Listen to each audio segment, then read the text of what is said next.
प्रणाम मिथिला, हम कार्तिक अहाँ सबके स्वागत कर छी फिर से अपन नया छोट छिन मिनी व्लॉग में।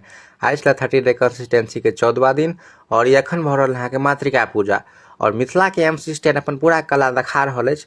और फिर बड़ुआ बाबू छलै हमर सबके अहाँके मंडा पर बैस गेल, बड़ी काल छलै था पहले बैस गेल, एखन काज सब प्रगति पर छै आ बड़ुआ बाबू के लागि रहल छै धुआं। बड़ुआ बाबू आब बटुक रहला, आब भ गेला ब्राह्मण, जिनका सबके नौत देबाक है द देबनि हिनका। और इम्हर अहाँके बिखेर के तैयारी सब चल रहल छै। मौसी चाची सब गोटा अहाँके भीख देला बड़ुआ बाबू के। फिर बड़ुआ बाबू के कटेले अहाँके केश देख सकै छी अहाँ सब। और फिर बड़ुआ बाबू नहेला और एने हमर छोट छिन बहिन सब बड़ फायदा में रहल। काज 0% और पेमेंट 100% और घाटा में रहल हम सब जे काज 100% और पेमेंट 0%। नहीं कोनो बात अहिना होइ छै। तकर बाद अहाँके बड़ुआ बाबू के भेले चुमान और ई कार्टून सबके निकाल के लक अहिना कॉमेडी।